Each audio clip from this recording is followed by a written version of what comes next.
કેમ છો? મજામાં? સુવાક્યોની દુનિયામાં, સુવિચારની દુનિયામાં આપનું સ્વાગત છે. મારા મિત્રો એવું કહેવાય છે કે જિંદગીમાં પસંદગીઓ હોવી તે બહુ સારી બાબત છે. એમાં પણ તમને તમારું ગમતું કંઈ મળી જાય તે તો સોના પર સુહાગા જેવું છે. આવી જ કોઈ વાતને સુવિચાર તરીકે કોઈ અજ્ઞાતે ખૂબ સરસ રીતે લખ્યું છે. આજનો જે સુવિચાર છે તેનો વિષય છે પસંદગીઓ, ચોઇસીસ.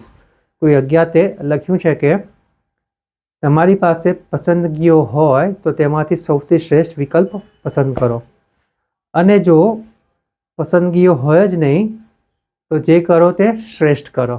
મારા મિત્રો, વાત ખૂબ જ સીધી છે, ખૂબ જ સરળ છે, એટલી જ મહત્ત્વની છે. અહીંયા જે વાત છે તે પસંદગીઓની છે, ચોઇસીસની છે.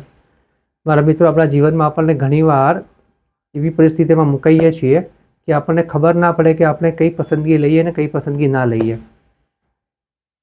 તો આપણને ખબર હોવી જોઈએ કે આપણા માટે સૌથી શ્રેષ્ઠ વિકલ્પ કયો છે, જે આપણને સારો લાગતો હોય, જે આપણા લાયક હોય, જે આપણે કરી શકતા હોઈએ અથવા આપણે કરવા ઈચ્છતા હોઈએ એવા કોઈ પસંદગીને પસંદ કરવું તે સૌથી સારામાં સારી રીત છે.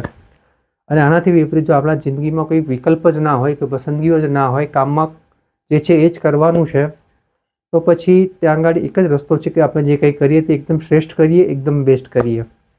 કારણ કે જ્યાં પસંદગી નથી, જ્યાં વિકલ્પ નથી, ત્યાં જે મળ્યું છે તેને ખૂબ જ શ્રેષ્ઠમાં શ્રેષ્ઠ રીતે કરવું તે જ આપણો પહેલો પ્રશ્ન હોવો જોઈએ કે જે કામ કરીએ ત્યાં આપણે એકદમ બેસ્ટ કરીએ, એકદમ શ્રેષ્ઠ કરીએ. કારણ કે જો આપણે આટલું કરી શકીશું, આટલું વિચારી શકીશું, તો જ આપણે જે કરીશું તે એકદમ બેસ્ટ થશે, શ્રેષ્ઠ થશે. ને જે કામ શ્રેષ્ઠ હોય છે, બેસ્ટ હોય છે, તેની નોંધ જરૂર લેવાય છે. ભલે બીજા લોકો નોંધ લે કે નહીં લે, પરંતુ આપણને તો ખબર છે આપણે કામ કેવું કર્યું છે.